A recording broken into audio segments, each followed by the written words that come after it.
Olá, meu nome é Rogério Faria Tavares. Eu sou jornalista e atualmente presido a Academia Mineira de Letras, uma instituição fundada em Juiz de Fora, na Zona da Mata, em 1909, para promover a literatura e a língua portuguesa.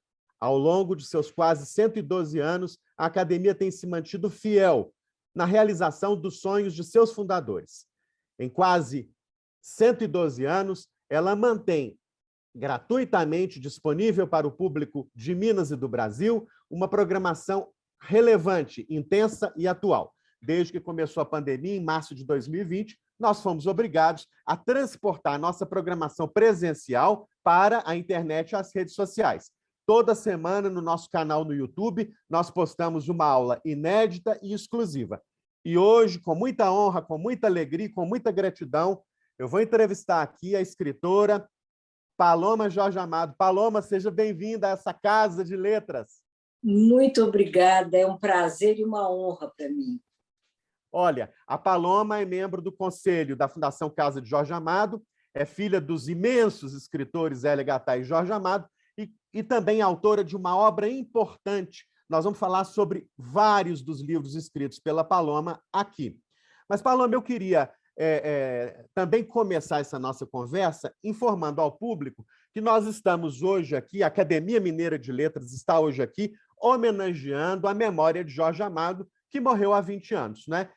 Um dos maiores autores da língua portuguesa, Jorge Amado, não sairá nunca da nossa mente e do nosso coração. Então, receba aí essa nossa modesta homenagem, né, dos mineiros, a seu pai e a esse edifício monumental que ele construiu no campo da literatura e das artes. Muito bem. Muito obrigadíssimo. Que bom. Nós vamos começar conversando sobre a Fundação Casa de Jorge Amado, sobre o seu trabalho lá, o que a Fundação faz. Os mineiros que forem visitar a Bahia podem entrar na Fundação, podem conhecer. O que faz a Fundação? Olha, a Fundação foi criada há quase 40 anos. Ela foi criada em 1986. E era uma ideia, a coisa começou com uma proposta de uma universidade americana para papai, pedindo ao papai que doasse para ela o acervo, e eles fariam o que eles chamam de uma library, cederiam espaço e ali eles teriam todo o acervo do papai para ser pesquisado por todos os interessados. O papai sempre foi um colecionador. O papai era daqueles que não jogava nada fora. E era organizadíssimo. Eu não sei se você conhece esse tipo de pessoa que gosta de fazer lista. Eu mesma sou uma que adoro fazer uma lista. O papai chegava para mim e dizia: "Ô, minha filha, vamos fazer uma lista?" Eu dizia: "De quê?" Ele disse: "Não sei, pense aí uma coisa bem boa para a gente fazer." Sabe, aquela pessoa que organiza tudo. Então, ele tinha... papai, como colecionador, também colecionava casas. Quer dizer, o apartamento do Rio, quando a gente mudou para a Bahia, ele nunca vendeu. E o que estava no Rio ficou no Rio. Aí veio para a Bahia, foi um outro grupo de documentos e de coisas que foram guardados. Fez a casa da praia da gente e ali passou a ter mais coisas. Comprou um apartamento em Paris, aí tinha... Cadê tal carta de... Cadê as coisas de João Baldo? Momento disse: "Ô, Jorge, está tudo em Paris, você não estava lá quando..." Sabe? Então, estava assim. Estava disperso pelas muitas casas, mas tinha tudo. E ele sabia tudo onde estava. E ele dizia: "Daqui a pouco eu morro e isso aqui tudo vai desaparecer." Aí a mamãe disse: "Mas não vai sair do Brasil, não. Só por cima do meu cadáver teu acervo vai para os Estados Unidos." Porque não faz nenhum sentido. É claro que você tem um grupo acadêmico, não só americano, como que frequenta os Estados Unidos, que vai se beneficiar. Mas você é muito maior que isso. Mamãe fez toda uma preleção E, nesse momento, começamos a pensar em criar uma fundação. Todos juntos organizamos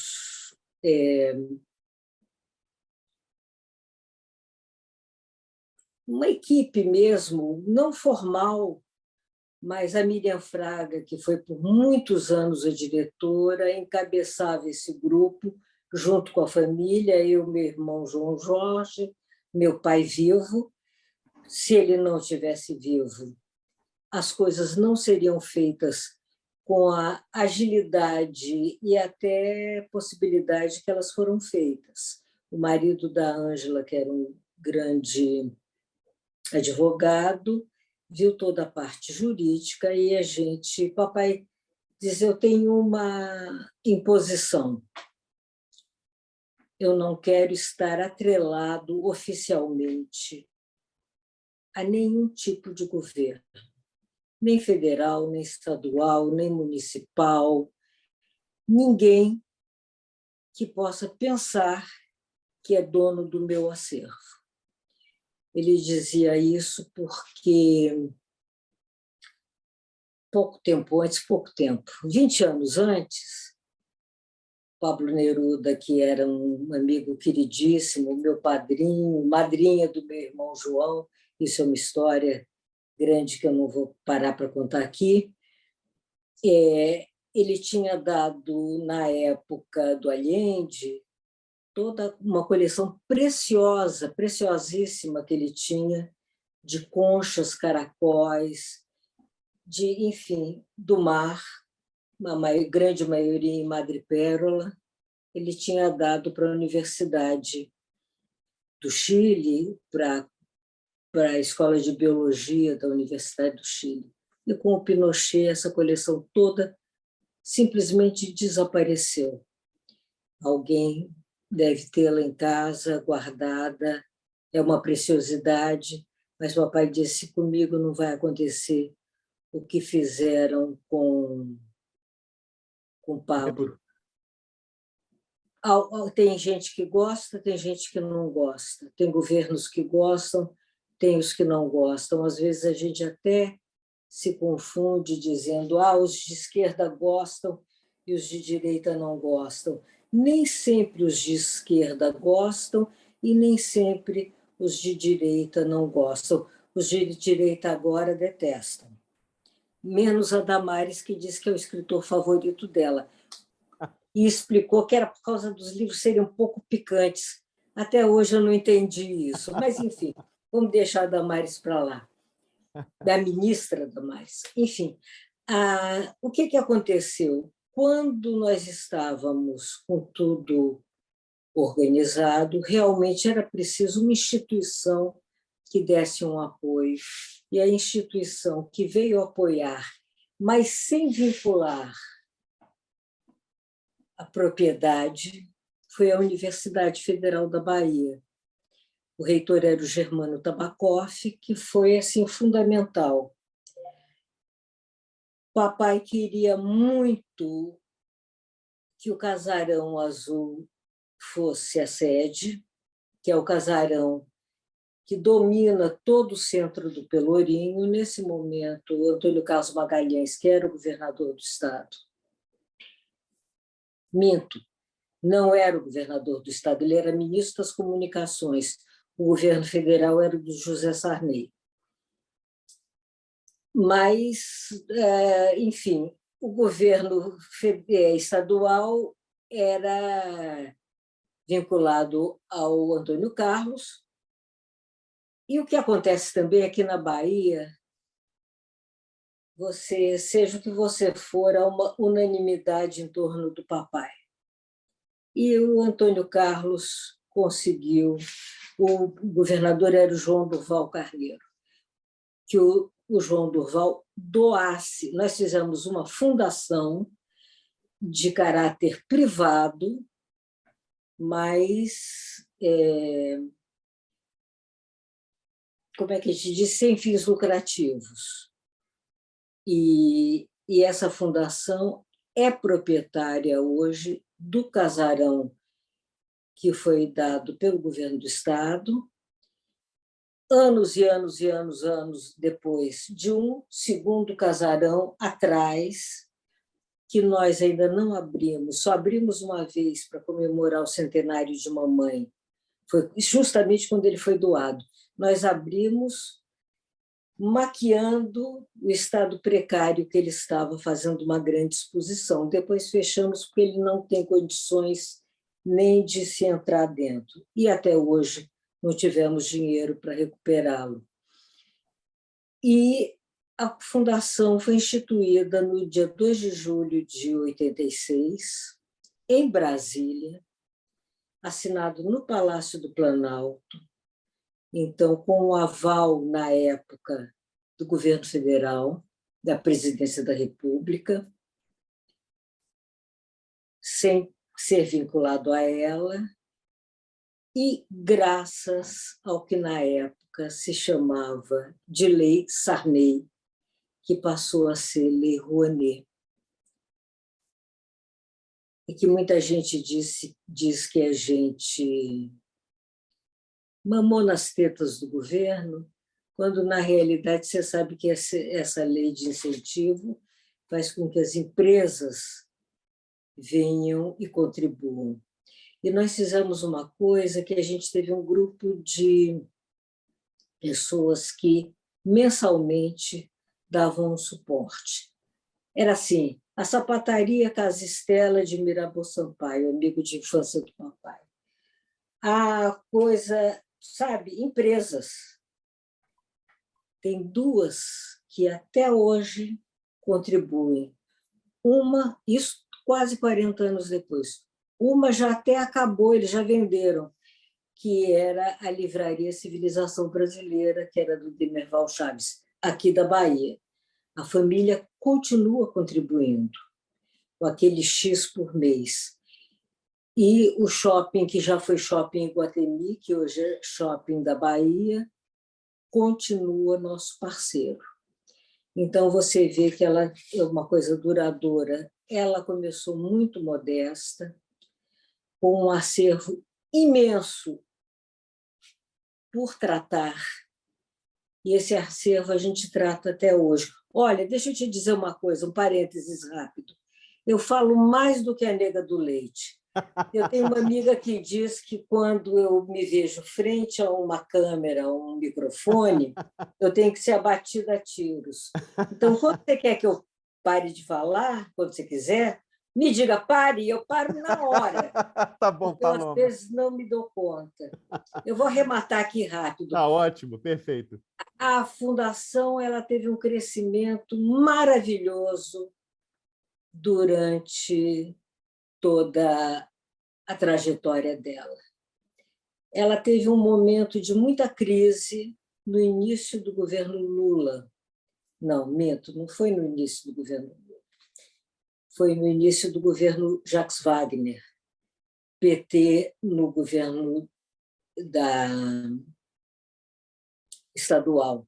Porque, não tendo vinculação, mas nós sempre fizemos projetos com o município, com o Estado, porque senão a gente não sobrevive. Nós temos que ter ar-condicionado ligado o tempo todo e desumidificadores por causa dos papéis. Claro.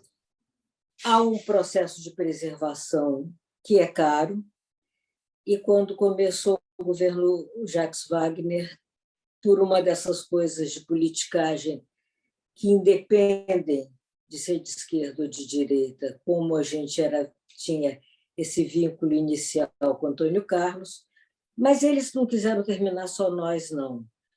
Fomos nós, foi o Projeto Axé, do César de la Roca, que morreu recentemente, que é um projeto extraordinário. Naquele tempo, já tinha tirado das ruas da Bahia 18 mil crianças abandonadas, ou não abandonadas, crianças em situação de rua.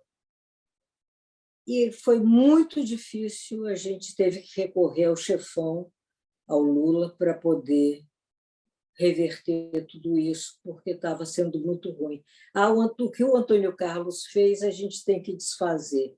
E as coisas não se dão assim. Nessa época, a gente botou muita gente para fora, quer dizer, despediu muito funcionário, porque a gente ficou numa situação muito ruim, muito debilitada. Agora, recentemente, com esses quase 2 anos de pandemia, nós tivemos que deixar as portas fechadas, mas já reabrimos, e a fundação ela continua sendo apoiada. E vou te dizer, para você ter uma ideia, gente, o povo da Bahia gosta. No dia da inauguração, teve a fundação mesmo, lá em Brasília, depois teve uma inauguração aqui em Salvador, com o papai fazendo um almoço para 450 pessoas sentadas, em que ele fez uma mesa onde tinha Antônio Carlos, Roberto Santos, olha, todos os inimigos fidagais sentados ao redor da mesma mesa. E eles próprios diziam, só Jorge Amado consegue Que isso. beleza. Que então, beleza. estamos abertos, as portas estão abertas, a gente continua recebendo auxílio, tanto da esquerda quanto da direita. 2 senadores, eu quero aqui dizer o nome deles, nos apoiam com as verbas que têm direito, Antônio Embaçaí e Lídice da Mata. Muito bem. Um de cada lado. Tá Você vê ótimo. que isso, o que importa é a literatura, é a cultura no Brasil. É isso mesmo. Olha, Paloma, você fez um trabalho fundamental de fixação dos textos, dos romances de seu pai, Jorge Amado. Eu queria que você contasse um pouquinho para o público o que foi esse trabalho, em que consistiu esse trabalho, que é um trabalho dificílimo e extenuante, provavelmente, mas que é um trabalho super necessário. Foi um trabalho dificílimo, que só foi levado a cabo porque papai ainda estava vivo. E ele ajudou muitíssimo, porque ele tinha uma memória dos livros dele imensa. O trabalho consistia em comparar os originais do romance, quando a gente tinha os originais, porque o papai, quando era muito novo, dava os originais. Então, o João Condé, que foi um grande escritor pernambucano e jornalista, sobretudo, era um que chegava e dizia assim: ô Jorge, você não quer me dar os originais? Aí papai, toma. João Condé levou não sei quantos, que depois o papai tentou recuperar e ele não devolveu. Mas, enfim, quando tinha o original, era através do original.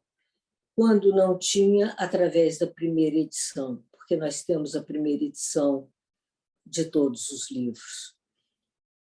O que consistia? Pegar a última edição e compará-la com o original e a primeira edição. Então, você vê que até, não sei, Gabriela, não sei se ainda era a composição manual, você tem uma série de livros do papai que a primeira edição eram de composição manual. O papai dizia que a coisa mais importante para o escritor era ser amigo do gráfico que fazia a composição, porque se você fosse estúpido e desagradável com ele, ele empastelava seu texto todo e ficava uma miséria. Então, é uma coisa que as pessoas podem pensar, um trabalho muito grande, porque você tem que ir página por página, olhando linha por linha. E pode parecer que uma coisa que você acha assim, 50 erros, 20 erros. Não. Capitães da Areia, que foi o livro do papai mais sacrificado, eu vou explicar por quê, teve quase 2.500 erros. E alguns extremamente graves. É curioso a gente contar. Olha, eu não vou falar tudo, porque é muito exemplo demais. Claro. O que aconteceu com Capitães da Areia? Ele foi publicado no Brasil em 1935. exatamente quando o papai teve ordem de prisão e fugiu para a Argentina. O livro, junto com Vidas Secas do Graciliano, com o livro de Zé Lins do Rego, foram queimados em praça pública por decreto. E o Capitães inteiramente recolhido. Então, não houve venda da primeira edição do Capitães. Tanto que o livro ele foi a público quando foi feita, imediatamente que papai chegou na Argentina, foi feita uma tradução para o espanhol e foi publicado na Argentina. E o livro em espanhol entrava no Brasil e as pessoas liam em espanhol. Então, só muito tempo depois foi republicado o Capitães em português. E, para isso, ele foi recomposto.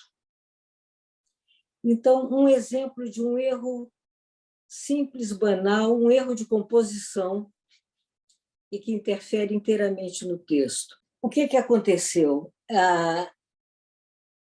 Eu vou falar porque todo mundo é um livro que todo mundo conhece, é o mais vendido do papai, Capitães da Areia.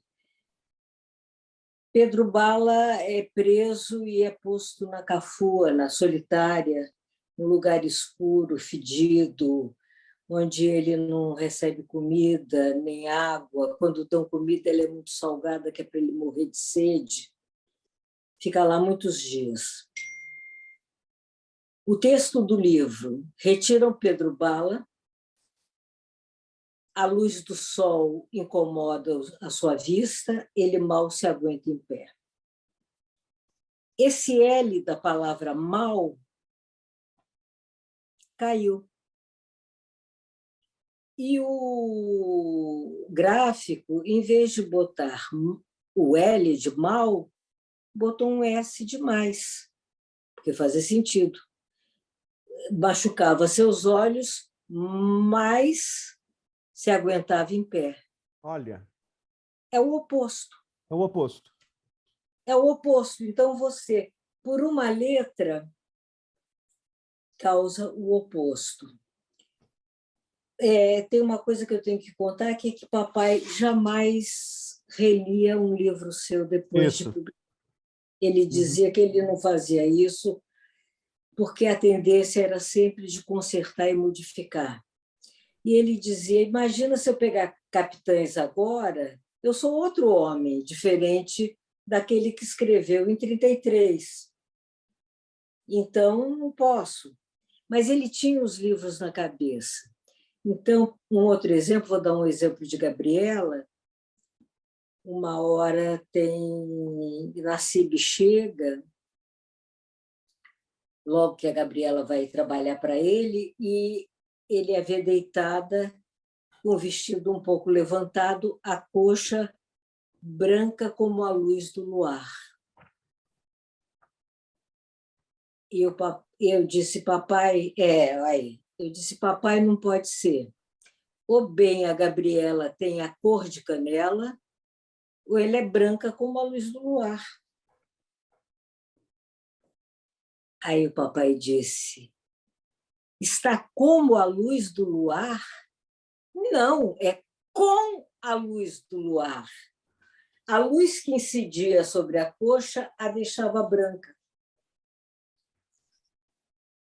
A mamãe costumava dizer que eu era muito boa em catar pulga em elefante, não é? Pelo em ovo. E era um trabalho assim, minucioso. Não teve livro que tivesse menos do que 500 erros. Impressionante. Os primeiros tinham muito erro da coisa gráfica, muito. Agora, tinha muito empastelamento, tinham frases. Teve uma frase que eu não me lembro agora qual é, nem de que livro era, que o papai lembrava exatamente qual era a frase. Então, eu fazia e encontrava o papai para a gente conferir. continuar. O começo do trabalho eu fiz em Paris. Eu fui para Paris trabalhar na Unesco. Trabalhei lá 3 anos. E como eu sou meio doida e sou filha do meu pai, o meu pai não aceitou ser embaixador de Paris. E eu não aceitei. Eu fiz concurso para a Unesco, quer dizer, eu tinha concurso internacional, mas optei por sair da Unesco para poder voltar para o Brasil. O papai dizia, você é maluca. Eu disse, você também não quis ser embaixador. E, e aí eu fiquei sem trabalho e o papai disse, está na hora de começar a fixação. Como tudo no Brasil, eu tive um patrocínio para fazer isso, porque era o meu salário. A Odebrecht pagou todo Sim.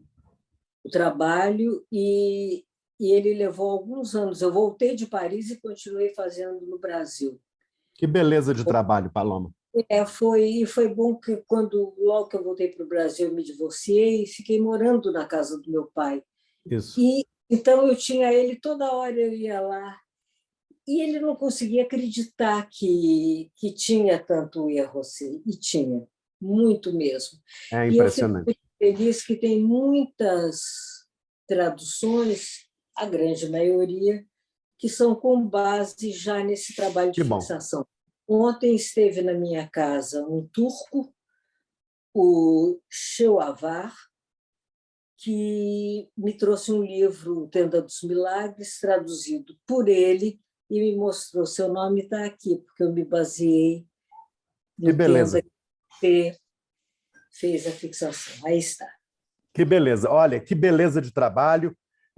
Enfim, não bastasse esse trabalho imenso de fixação dos textos de Jorge Amado, Paloma também escreveu vários livros. Nós vamos começar a falar aqui dos livros escritos por Paloma Jorge Amado. Eu vou começar por um bloco, que é o bloco dedicado ao melhor da vida, a comida e a bebida, a uma das melhores coisas da vida.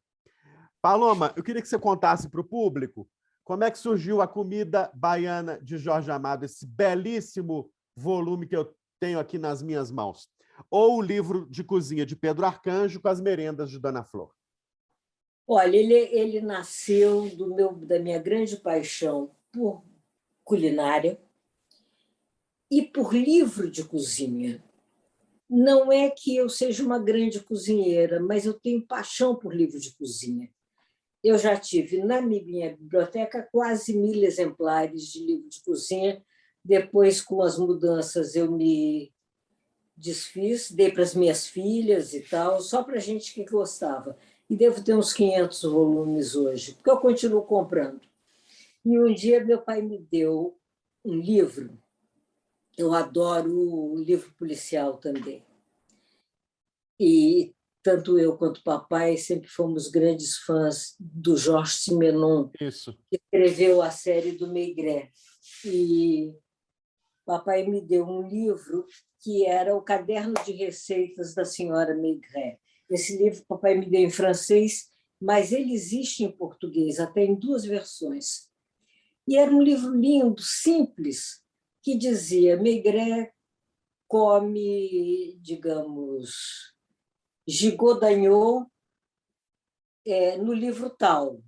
Ele associa com um marque da região da mulher dele. E aí vai, bebida com comida. Quando eu li esse livro, eu disse, é isso aí, tenho tudo nas mãos, por que é que eu ainda não fiz? Mergulhei numa pesquisa de 6 anos, que, aliás, facilitou o meu trabalho quando eu fiz a fixação, porque eu fui ler do primeiro ao último livro do papai, buscando comida e bebida. E aí eu já vi muito erro. Eu já me dei conta, porque quando você lê que não é para o seu deleite, para o seu prazer, você tem um outro enfoque, e aí você vê muito mais coisas diferentes do que o leitor comum. Com o material dessa pesquisa pronto, eu podia fazer o que eu quisesse. Eu cheguei até a pensar em fazer um mestrado de psicologia. Eu sou psicóloga clínica. Não, fui. Porque se prestava até para psicologia, porque a comida dá identidade ao personagem, a comida ela é tudo no livro, ela é pincel que pinta personagens e paisagens, ela é a próprio personagem. Tem uma jaca no livro Pastores da Noite, nossa, essa jaca é um personagem, está ali mediando uma disputa entre Curió e o Cabo Martim. Então, tinha muita coisa, e eu digo, meu Deus, e agora, o que é que eu faço? Pensei na coisa, eu só gosto muito de antropologia, mas eu disse, não, eu vou fazer o que eu tinha definido primeiro. Mas, mesmo assim, era muita comida e muita bebida diferente.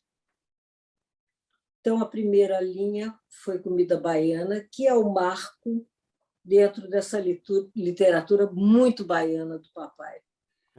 Eu não é a minha especialidade, comida baiana, ela só é minha especialidade em comer. Eu gosto muito de comer comida baiana, mas não de fazer. E então eu fui atrás dos cozinheiros que faziam os pratos, até gente lá de casa, Dona Maria, que era uma banqueteira que o papai chamava para fazer, ela me deu algumas receitas, a Ila, que era cozinheira de Calazans Neto, um dos nossos grandes pintores baianos, ela me deu a receita do sarapatel. Dona Canô me ensinou a fazer bolo de aipim.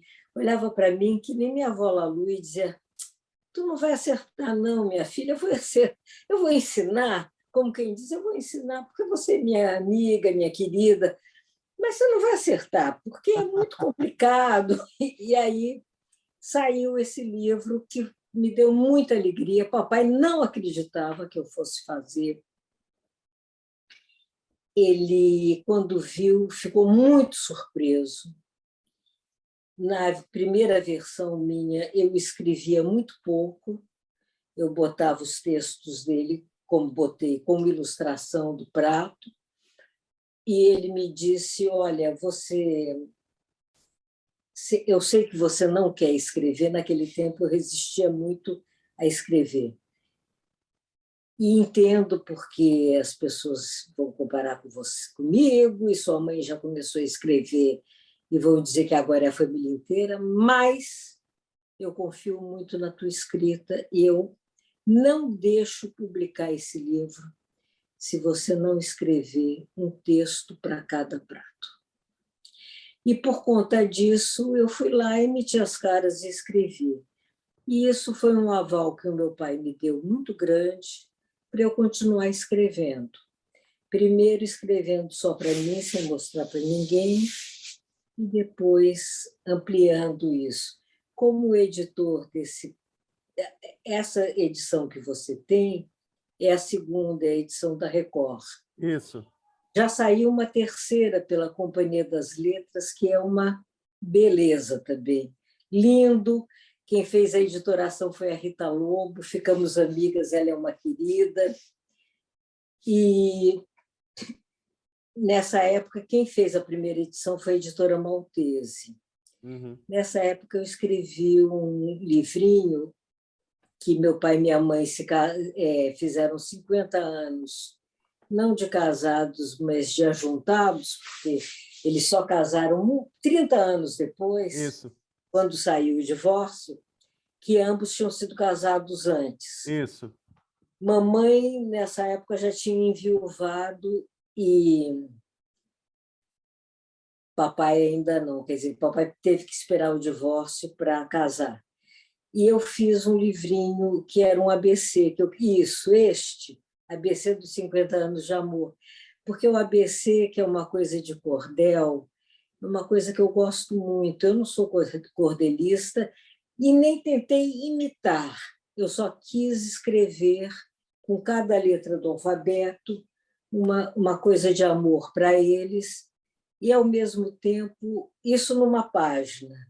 Eu fiz muito tempo, eu trabalhei com arte gráfica e é uma coisa que eu gosto muito. Então, na página de cá, todos os amigos com aquela letra. Todos não dá, porque papai era um homem de tantos amigos, tantos, tantos, tantos, que não dá para botar todos, mas eu tentei. Fiz um brainstorm com o meu marido, que era meu marido na época, e a gente lembrou um bocado de gente, botou. Foi uma surpresa. Eu não ia publicar de jeito nenhum, eu ia imprimir alguns exemplares, como eu tinha feito antes com outro livro chamado Brilha o Sol a 2 de Julho, que era um livro para o aniversário de minha mãe, que eu fiz uma edição caseira, eu mesma imprimi e fiz a coisa toda, ilustrei. Isso é uma coisa que eu queria te dizer. Eu sou desenhista, então atualmente eu tenho trabalhado mais como ilustradora do Que que como beleza. escritora. E aí, um dos exemplares do Brilha o Sol 2 de Julho eu tinha dado para o Henrique Maltese. E aí, quando eu fui a São Paulo para lançar o livro de comida baiana, disse, olha, eles vão fazer 50 anos, você tem que vir para a festa, não sei o quê, olha o livrinho que eu estou fazendo. Aí ele disse, me dá que eu vou publicar. Eu disse, não, não, não, porque é agora. Vai ser agora. Essa ilustração é do Calazans Neto. Que linda. A Teresa Batista com o doutor. E o Calazans fez o doutor com a cara do papai. Uhum. Segundo o Calazans, com a cara do papai e a Teresa com a bunda da mamãe. E aí eu pedi para o Calazans essa coisa de que você faz entre amigos. Calá, posso usar a ilustração? Ah, pode, pode. Aí ele me mandou em alta definição, o Henrique Maltese botou. Eu sei que em uma semana a gente tinha o livro, Que foi uma lindo. beleza, e o livro ficou bonito. Paloma, depois veio outro livro, As Frutas de Jorge Amado ou o livro de delícias de Fadu Abdala. Olha que beleza. Esse livro dialoga muito com o anterior, né? Esse foi o segundo. Eu, na verdade, tinha esquematizado 3 livros, o de cozinha baiana, o de frutas, que eu achava que ia ser muito importante, sobretudo no exterior. Isso. A gente mostrar as frutas que a gente tem aqui, que são tantas. Eu queria dizer que o primeiro livro eu tive muita alegria, porque ele foi traduzido para o italiano, ele foi traduzido para o francês e para o alemão. Uhum. E na Itália ele ficou 6 semanas em primeiro lugar da lista dos não-ficção do La Repubblica. Que beleza. Então, inclusive, já saiu mais de uma edição na Itália. Em função dessa coisa no exterior, eu fiz também a coisa das frutas. E que teve... As frutas foi de cara editado pela Companhia das Letras, com fotografias de Maria Sampaio, uma amiga minha, fotógrafa muito querida. O terceiro livro eu não fiz até hoje, é uma promessa minha ao meu pai, mas justamente ele me fazia prometer coisas muito difíceis. E à medida que eu estou envelhecendo, eu estou vendo esse projeto ficar mais longe, porque era um livro de comida ritual. Uhum. Que não é a comida baiana, ela é a comida do santo, é a comida Isso. mais africana possível, que tem uma adaptação para a Bahia. Mas, quando eu fui falar com o papai, eu disse, olha, esse livro eu queria dar a ele um cunho mais antropológico e queria falar também das comidas que se faz nos países que têm a mesma religião africana que nós. Então, a santeria de Cuba e o voodoo do Haiti. Para isso, para fazer esse livro, eu teria que ir para o Benin, para a Nigéria, enfim, para os países da África que mandaram escravos para o Brasil e, com eles, a nossa religião, e que mandaram também para Cuba e para o Haiti. Haiti. cada vez fica mais difícil. No começo era difícil porque Cuba não admitia a santeria, coisa que admite agora. Ficou muito mais fácil ter. E em Cuba seria bem mais fácil eu conseguir conversar e tal. No Haiti, cada vez mais difícil, porque o Haiti, coitado, cada vez mais se destrói. Isso. Então, eu preciso que mude o governo, que as coisas melhorem, que volte a vender livro, que entre dinheiro para eu poder empreender essas viagens e fazer o meu livro de... Da comida ritual, né? Ritual, Ritualística. isso. Agora, Paloma Jorge Amado também organizou e escreveu um terceiro livro importante ligado à comida, que é Tempero da Dadá. Olha que Pois beleza. é o livro da Dadá. Fala sobre isso, Paloma, por favor. É um livro É, lindo também. a Dadá eu conheci com um restaurante que ela tinha aqui numa comunidade que é até pertinho da minha casa, da casa que eu moro hoje, o Alto das Pombas, e ela tinha um restaurante delicioso lá. E eu ia com os meus amigos, mas mal conhecia a Dadá. Quando eu fiz o livro de comida baiana, aí eu, na cara de pau, pedi a ela algumas receitas, ela me deu, e acabamos muito mais que amigas, acabamos irmãs. Se você abrir assim o livro, você vai ver Caribé desenhou, ela e eu.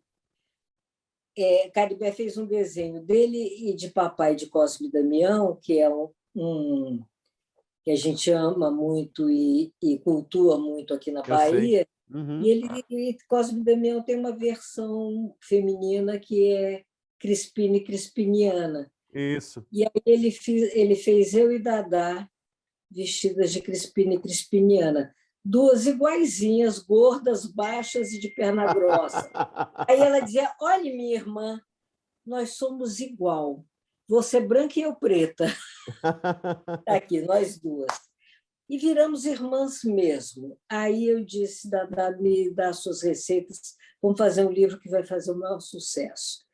Ela me deu as receitas, eu ajeitei as receitas com muita dificuldade, porque ela dizia assim: bota todos os temperos. Aí eu disse assim: Dadá, quais são todos os temperos? Oxente, negona, você não sabe? Eu dizia: sei quais são, mas quem vai ler o livro não sabe. Então me diz. Aí ela dizia: bota o camarão de molho, 1 horinha tá bom. Eu dizia: Dadá, 1 horinha? Você põe 1 horinha? Eu não, negona, eu ponho de um dia para o outro. E por que você diz 1 horinha? Ah, porque essas madames não vão ter de jeito nenhum. Enfim, o livro saiu, vendeu a rodo, Dadá comprou até terra no lugar em que ela nasceu com o dinheiro do livro. O livro é dela, não é meu. Eu não entro como autora, eu entro como organizadora. Claro. Uhum. O livro contou com ilustrações originais do Caribé, que belíssimas fotografias de Arlete Soares. É uma beleza. Foram 2 edições, uma bilíngue com texto da Isabel Allende, que é uma querida amiga e que ama a Dadá de paixão. Então, é isso, a Dadá, só que já não tem mais para vender, infelizmente. Olha, nós falamos aqui de alguns dos livros da Paloma ligados a comidas e bebidas. Agora, eu quero falar sobre 2 livros que Paloma organizou, né? O primeiro é um livro que foi editado pela Companhia das Letras. A Paloma organizou esse livro junto com Beth Capinã e Ricardo Viel, que é a organização, né, da correspondência entre Jorge Amado e José Saramago. E depois nós vamos falar sobre outro livro que a Paloma organizou junto com sua mãe, Zélia Gattai, e com seu irmão, João Jorge Amado, que é um livro lindo chamado Jorge Amado, um baiano romântico e sensual, que é uma reunião dos 3 depoimentos, de Zélia, de Paloma e de João Jorge. Mas vamos falar primeiro, Paloma, sobre essa bela organização que você fez das cartas, né? Trocadas entre Saramago e Jorge Amado. Como é que foi isso? Isso foi assim. papai, uma das coisas do acervo do papai foram 50 e tantas caixas de correspondência. Papai guardava toda a correspondência dele e, como muitas vezes ele ditava as cartas, a gente tem também o rascunho da carta que ele mandou, porque, em geral, a correspondência você tem o que você recebeu. Quando o papai entregou as cartas, ele disse para Miriam Fraga, que ainda era viva e presidia a fundação, dirigia a fundação: olha, Miriam, essas cartas, 50 anos para essas caixas serem abertas e as cartas trabalhadas. A Miriam disse: olha, eu entendo muito bem o porquê disso, mas eu quero te dizer que daqui a 50 anos nem você está vivo, nem eu estou vivo, provavelmente Paloma e João também não. E aí você vai deixar a cargo dos seus netos e seus bisnetos entenderem o que pode ser publicado ou não. Eu acho que você não devia fazer isso. Eu acho que a gente podia abrir mais cedo. Aí o papai parou para pensar e disse: você tem toda a razão, mas não abre antes de eu morrer.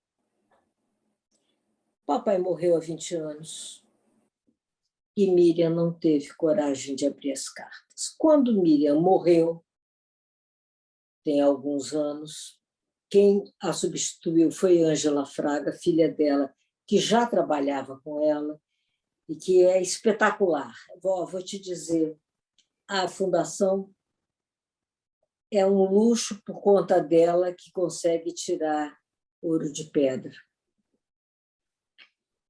Aí Ângela me disse: olhe, Paloma, eu acho que a gente podia abrir as caixas de carta, porque eu acho que já faz quase, daquela época, quase 20 anos da morte de Jorge, deve ter muita coisa interessante. Beth Capinã trabalha na fundação, foi a responsável por organizar o arquivo de fotografias. Mamãe, que foi fotógrafa antes de ser escritora, doou para a fundação, justamente para a fundação poder vender para quem quisesse comprar fotografia, todo o acervo fotográfico dela, que era em torno de 30 mil negativos. Estamos falando de um tempo em que se usava máquina fotográfica e filme, né? E Beth tinha feito não só a organização do acervo fotográfico, como alguns volumes que a Fundação vende desse acervo. E aí eu disse para a Ângela: podemos abrir, eu e Beth. Beth é uma querida amiga também, foi casada com o poeta Carlos Capinã, e vamos olhar. Quando a gente abriu, é uma loucura, porque tem muita carta de leitor, muita, muita, muita, muita mesmo. Mas tem muita carta de gente importante. E aí foi engraçado, porque como a gente calhou de abrir, começar por uma caixa de um tempo em que papai se correspondia com Saramago, tinha muita coisa do Saramago. E, coincidentemente, neste ano, exatamente, a Pilar, nós somos muito amigas, eu e a Pilar. A Pilar, ela me telefonou de Portugal, Pilar, que foi mulher do Saramago, claro, dizendo: Paloma, estou com uma ideia para Flip de Paraty. Por que a gente não aluga uma casa, a Fundação Jorge Amado e a Fundação Saramago, e faz uma casa de Jorge e José, em que a gente aí fala coisas e tal, a gente bota muita portugueses e brasileiros para falar sobre, e aí nós duas falamos sobre a amizade deles. Eu disse: eu acho isso maravilhoso. Então, isso já estava sendo feito quando a Beth mergulhou nas caixas e tirou tudo que ela encontrou do Saramago. Nós organizamos isso e eu escrevi para Pilar, dizendo, mandei um e-mail para ela, mandando já pronta a parte do papai toda, dizendo, olha, Pilar, olha aqui as cartas e tal. Pensei que se você tiver daí as do papai para o José, a gente pode juntar tudo num livro, o que é que você acha? E ela me disse o seguinte, ó, como a gente pode ter sintonia com alguém, eu tenho com a Pilar. Ela disse, ontem entreguei à Biblioteca Nacional de Portugal todas as cartas, todo o acervo de cartas do José, menos as do Jorge, que eu guardei pensando em fazer o livro. Bom, com isso, nós ligamos imediatamente para o Luiz Schwartz, diretor da Companhia das Letras, que publica Papai, que publica Saramago, e vendemos a ideia. E ele disse, vamos fazer imediatamente. Quem fez toda a coisa gráfica foi o Kiko Farcas, que é um quase parente meu, porque ele é sobrinho de uma tia minha, casada com o irmão do papai. Enfim, um menino que a gente brincou juntos na infância. É assim que nem o Ricardo Ramos, que também é primo, o Kiko também. E o livro, quando chegou, não estava nem colado direito. Chegou em Paraty, fizemos o lançamento lá, Papai e Saramago, está vendo? Aqui sentados. E tem uma parte de página que tem eu e a Pilar. Isso. E a gente botou. Agora, é lindo o livro. Nós já... É isso que eu te disse quando eu te disse que eu sou pau para toda obra na Fundação, é que eu continuo organizando, junto com Beth, essas cartas. Nós já temos material para vários volumes de João Baldo Ribeiro. Que beleza. De Érico Veríssimo, de Carlos Drummond de Andrade. Que beleza. Lindos. Que beleza, Paloma. Olha, esse livro é uma joia preciosa. Paloma, eu acho também. E é uma leitura agradável, interessante, uma leitura, enfim, de cartas... Eu diria surpreendente, porque ninguém acredita que Jorge Amado e Saramago fossem tão engraçados. É, muito divertido. Não é? Muito divertido. Muito bom. Olha, agora nós vamos falar sobre mais um livro que a Paloma organizou, dessa vez junto com Zélia Gattai, mãe dela, e com o irmão dela, João Jorge Amado, que é esse belo livro aqui, Jorge Amado, um baiano romântico e sensual, que reúne exatamente 3 depoimentos, de Zélia, João Jorge e Paloma. Paloma, quem lê o livro sabe a história do livro, mas eu queria que você explicasse como ele surgiu. Em 2001, quando o papai morreu, Eduardo Portela, nosso querido amigo, meu irmão mais velho, uma pessoa que, paixão da minha vida, era diretor da Biblioteca Nacional. Ele procurou o Sérgio Machado, papai naquela época ainda era da Record, e disse para o Sérgio, eu acho que é urgente sair um livro, este ano ainda, papai morreu em agosto, sobre o Jorge. A Biblioteca Nacional quer patrocinar um livro sobre o Jorge e eu sugiro que seja escrito em conjunto pelo João, pela Paloma e pela Zélia. Acho que só eles podem, inclusive neste momento de imensa emoção, pôr essa emoção no papel. E assim nós fizemos, só que nós combinamos que cada um ia fazer sua parte em separado. Eu dei o título, porque papai gostava, quando perguntavam para ele, e afinal de contas, quem você é? Ele dizia, eu sou simplesmente um baiano romântico e sensual. Filho de Xangô tinha que ser mesmo. Papai era filho de Oxóssi, mas Xangô cuidava dele. E todos os seus descendentes masculinos são de Xangô, é engraçado isso. Mas papai... Então, cada um escreveu sua parte. Isso.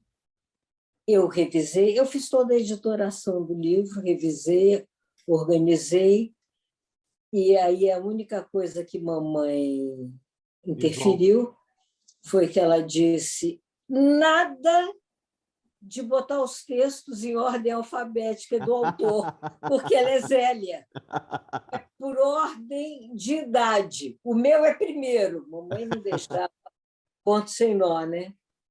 E aí o livro saiu, muito querido, antes do fim do ano, foi um presente de Natal. Está esgotado também. Pronto. Olha, nós estamos falando sobre vários livros que a Paloma escreveu, organizou. Estamos chegando quase ao final da nossa conversa, mas eu ainda quero falar sobre mais 2 livros. Esse aqui é lindo, é Pituco, a história de um passarinho. É uma beleza, e esse Pituco era lindo mesmo. Olha que beleza, essa foto aqui, tem várias fotos do Pituco. Essa foto, se você mostrar, pergunta quem é, ninguém Esse, sabe. quem é? Eu sei porque eu li o livro. Olha quem é, filha de um irmão, praticamente irmão de Jorge Amado. É uma irmã minha, Nana Irmã de Caymmi. Paloma, Nana Caymmi. Paloma, como é que é a história do Pituco? Pituco foi comprado, isso nos anos 50, nós ainda morávamos no Rio. Eu tinha 8 anos, portanto, foi em 59. O Pituco foi comprado por um cantor argentino, como era o nome dele? Agora eu vou esquecer. Um desses que era um Latin lover, olha aí o que você acha. Isso. Era um cara assim, que fazia o maior sucesso na época e que era do Partido Comunista também, nossos amigos, muito amigo do papai. Ele estava numa turnê e, passando pela praia de Copacabana, tinha um menino vendendo esse passarinho, filhote ainda, era um currupião. Hugo del Carril. Hugo del Carril, foi Hugo del Carril. E o Hugo viu esse menino vendendo, e o menino, o corrupião, é um pássaro muito cantador, né? Canta muito. E aí ele ficou encantado e comprou. Ele estava indo lá para casa.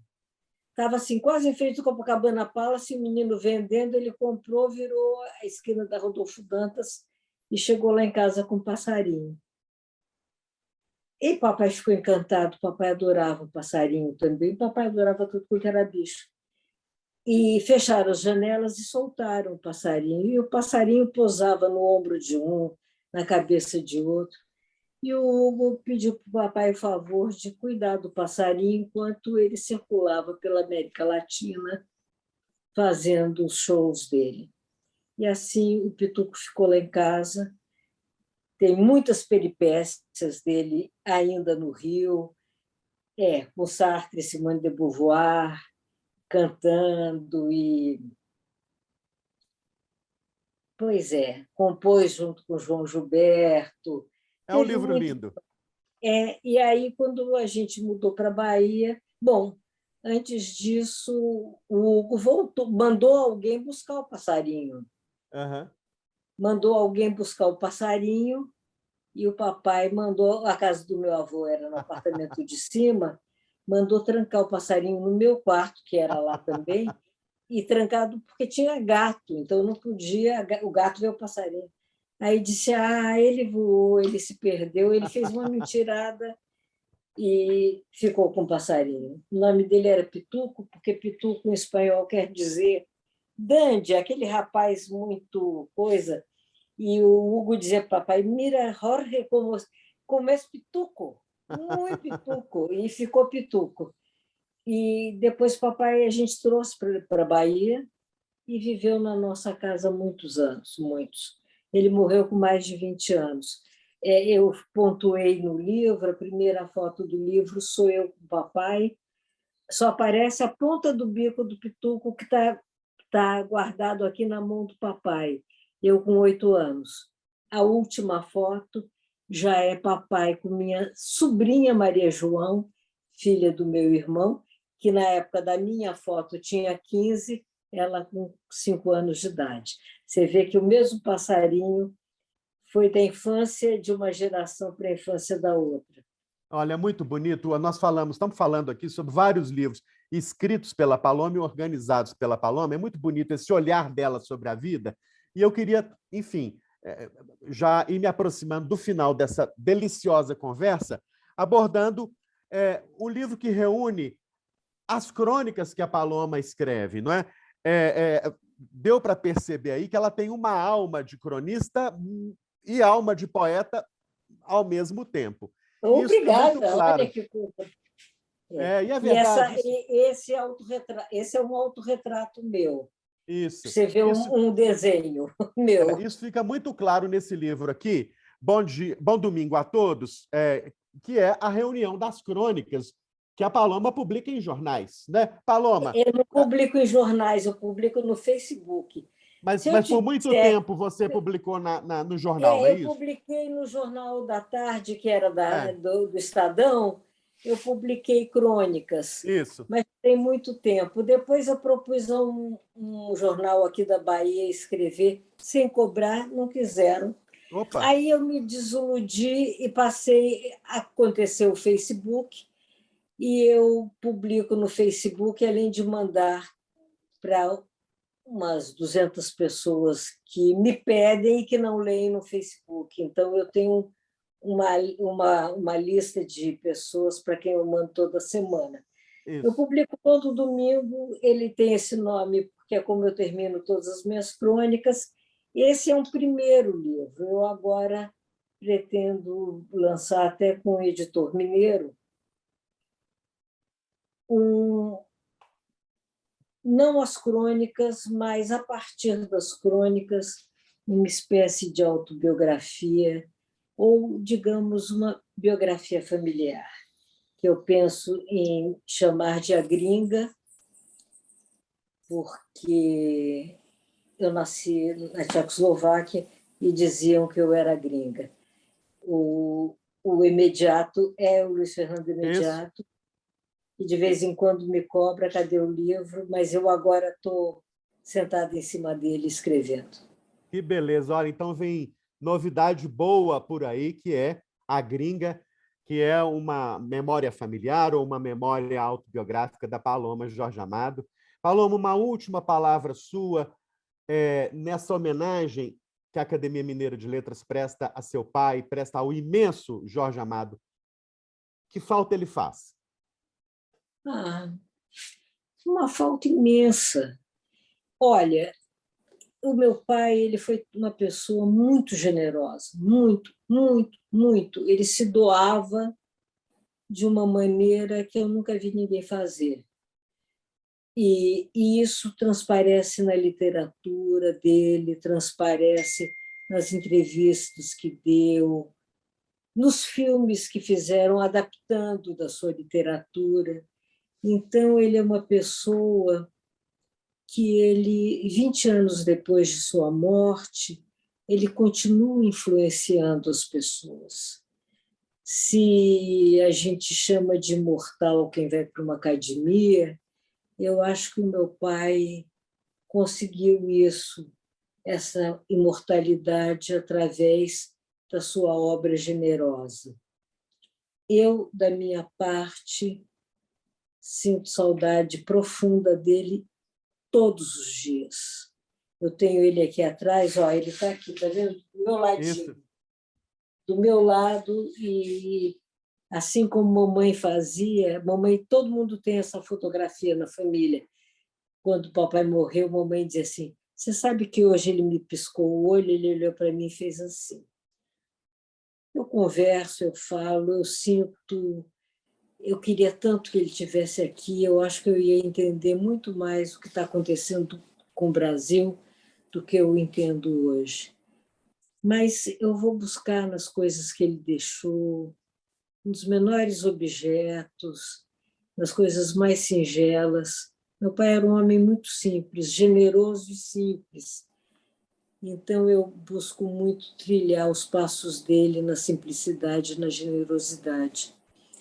E morro de saudade. Às vezes choro. Eu não sou muito mais de chorar, não. Já fui, não sou mais, não. Mas tenho, assim, essa coisa. E não fale mal de meu pai perto de mim, não, que eu viro onça. Isso mesmo. Tá certo, Gosto, Paloma. Tá certo. gosto não, tá? Muito Eu, bem. olha, eu não tenho palavras para te agradecer, e a toda a Academia Mineira de Letras.